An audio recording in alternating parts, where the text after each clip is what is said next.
Sejam todos muito bem-vindos a este painel do 15º CEMEP. É um prazer estar aqui com nossas convidadas para falarmos um pouco do papel da liderança feminina dentro e fora das organizações. Eu sou Ricardo Vieira, vice-presidente executivo da BEX, e tenho a honra de contar aqui hoje com a Fabiana Sinroth, vice-presidente de Recursos Humanos da Mastercard Brasil, e a Priscila Mônaco, head de Recursos Humanos da Visa do Brasil. Sejam muito bem-vindas e obrigado por estarem aqui conosco. Vamos começar o nosso bate-papo com a primeira pergunta, né? Bem básica.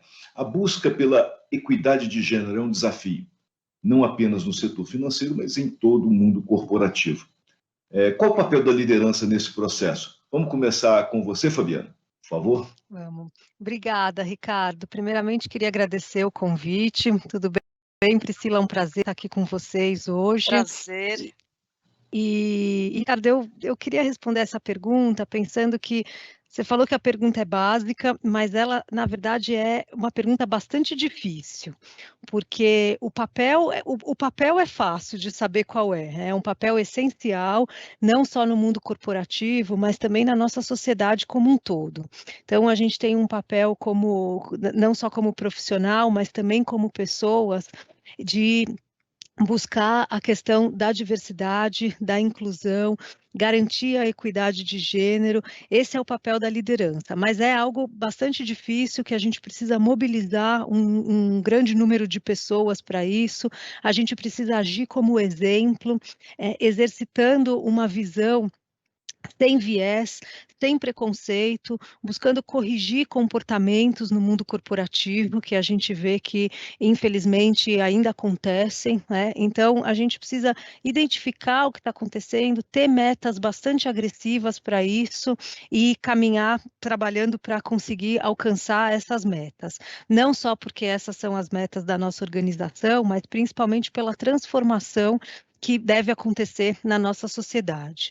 A gente entende que a questão da diversidade ela é fundamental para trazer inovação para as organizações, mas mais do que isso, ela é fundamental para que a gente possa ter um mundo mais justo, com oportunidades iguais para as pessoas.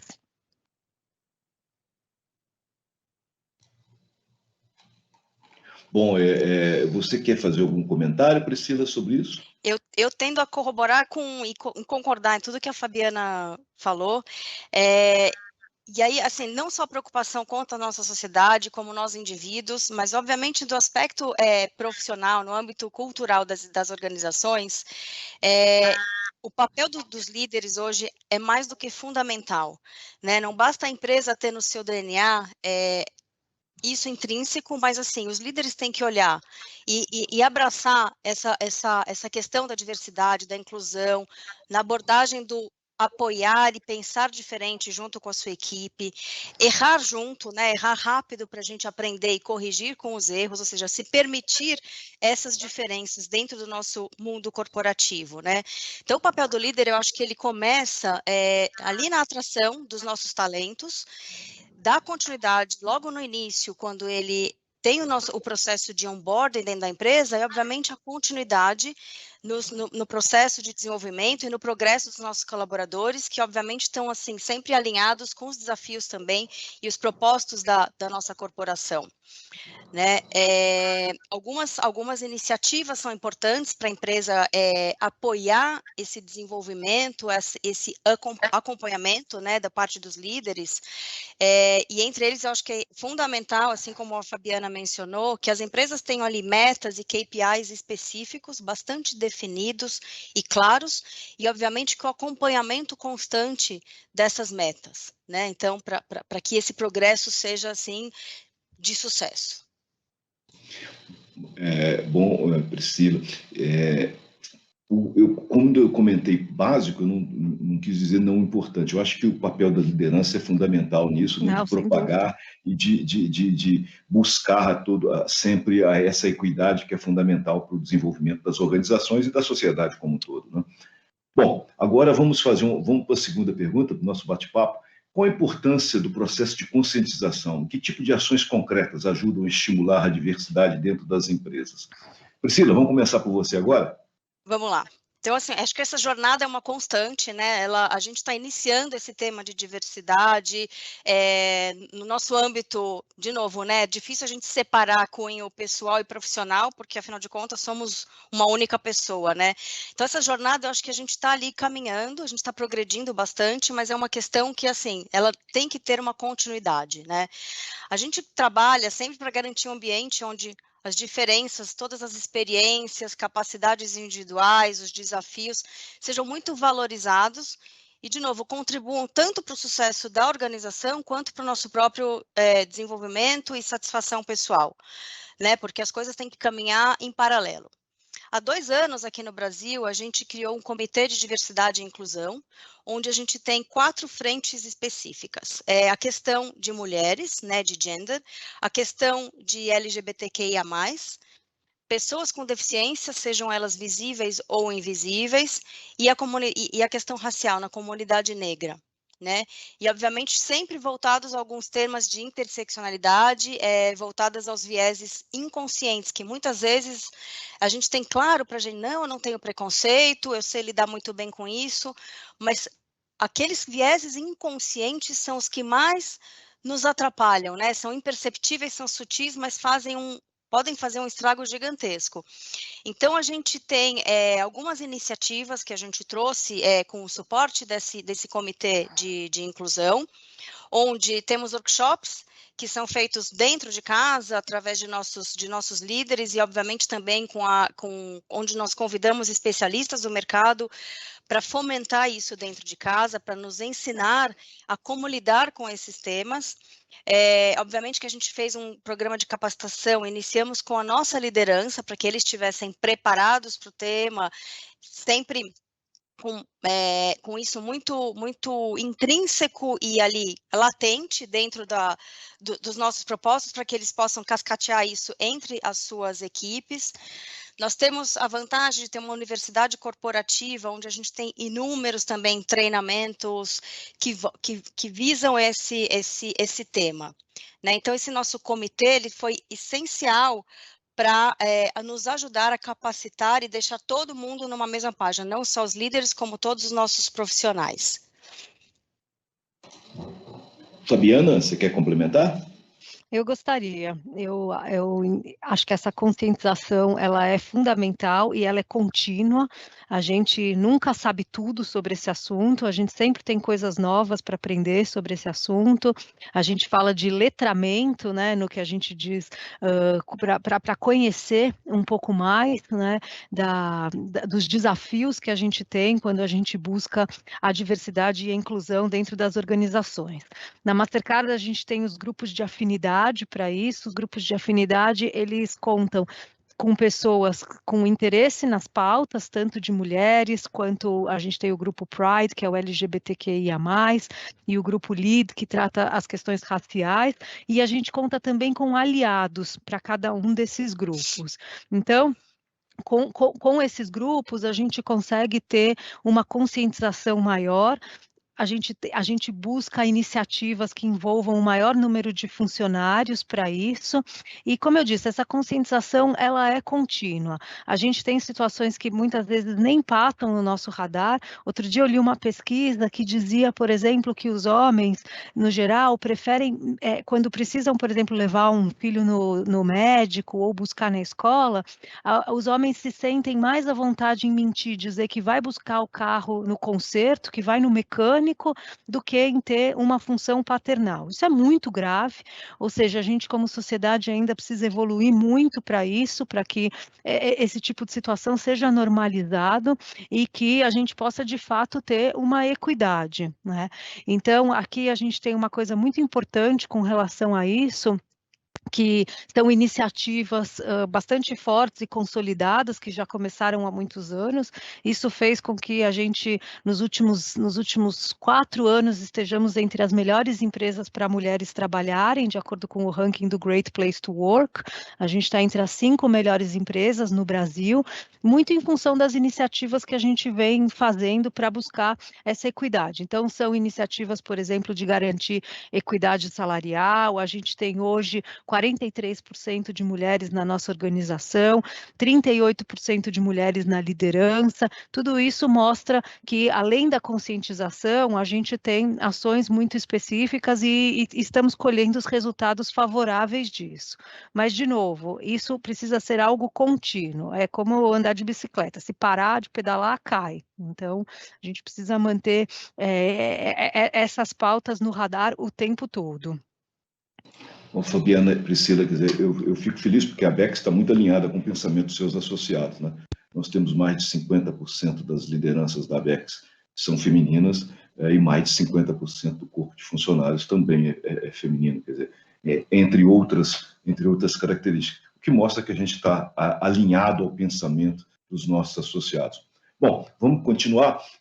Fabiana, a maternidade ainda é vista como um tabu dentro das organizações, né? Como é que devemos caminhar para evoluir para uma licença parental mais igual? Concordo, a gente precisa estar super atento a essa questão. A maternidade ela precisa ser normalizada dentro das organizações. A gente tem uma série de iniciativas para isso. Aqui na Mastercard, além dos 6 meses de licença maternidade, a gente também ampliou a licença paternidade para 16 semanas, para 112 dias.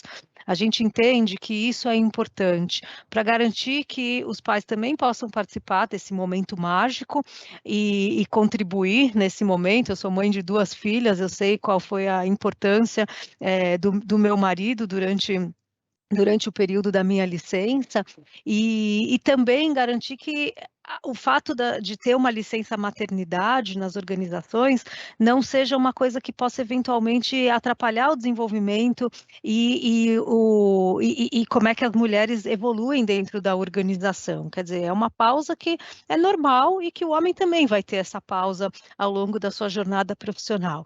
A gente tem outras iniciativas importantes, uma delas é um programa chamado Relaunch Your Career, que é um programa de recrutar mulheres que fizeram pausas nas suas carreiras. Então, são oportunidades específicas para pessoas que pararam por mais de 2 anos na carreira profissional e que têm a intenção de retomar.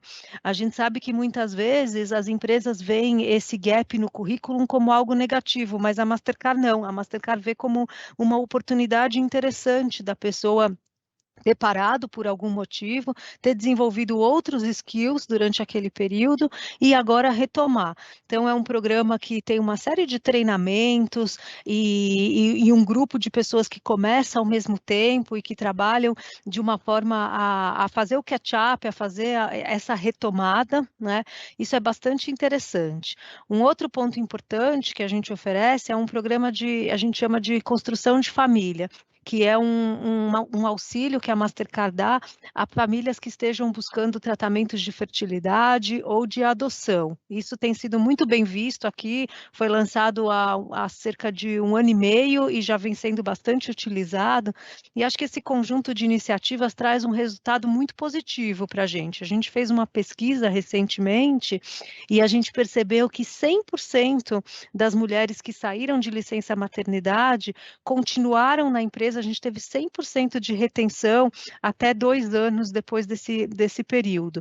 Esse é um número fantástico, principalmente comparado ao mercado em geral, que a gente vê que esse percentual fica em torno de 50%. Então, para a gente é super importante garantir que a licença maternidade é uma questão normal na vida das mulheres, né? Que para muitas vai acontecer 1, 2, até 3 vezes durante a jornada, ou mais, né? Se quiserem uma família mais numerosa, durante a sua jornada profissional, e que a mulher vai retomar depois do ponto onde parou e vai continuar se desenvolvendo. E, enfim, né? Também como mulher, isso para mim é um ponto muito importante.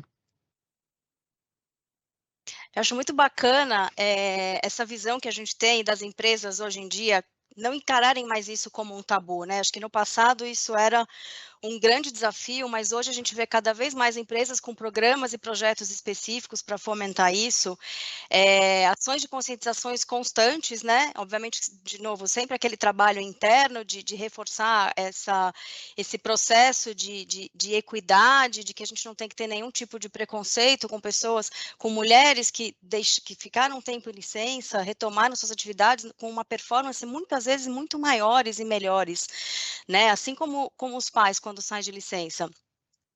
A gente tem alguns casos de sucesso onde a gente conseguiu promover isso e comprovar de que essas mulheres tiveram tanto sucesso que a gente teve promoções durante o processo de licença maternidade ou logo enquanto estavam grávidas, né? Assim como admissões nesse sentido. Isso é muito bacana, né? A gente fomentar cada vez mais isso dentro das nossas empresas e no nosso mercado. Uma coisa que é importante a gente também sempre frisar é a questão da parentalidade no sentido do papel do pai, da importância dele contribuir isso dentro de casa. Né? Algumas iniciativas que a gente tem feito também foram palestras com alguns parceiros externos que a gente tem, como posso citar um exemplo, a Filhos no Currículo, onde o foco deles é sempre repensar e trabalhar isso dentro das empresas. Qual que é a relação devida, relação de trabalho, desconstruir qualquer viés que ainda tenha dentro das corporações, e sempre retomando, o papel não é só o da mãe nesse sentido, né? É do pai. Então, essas ações são de extrema importância, né?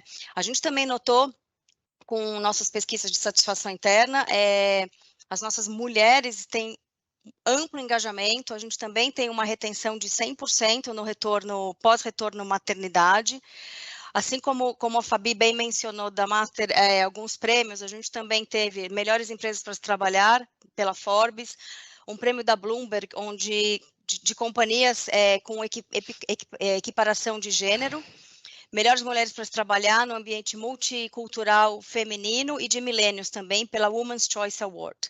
E quando a gente fala um pouquinho de balanço, de quebra entre gêneros, né, voltando ao nosso tópico inicial, a gente está bem distribuído também, assim como a Fabi mencionou, né, a gente está bastante parecido na distribuição, onde tem 60-40 em média, 65-34 quando a gente fala em termos de liderança global, tá? Esses são dados globais. Então, eu acho que a gente tem que ter esse trabalho, essa preocupação de sempre trabalhar um ambiente inclusivo dentro de casa, nos nossos âmbitos pessoais, é que começa isso, né?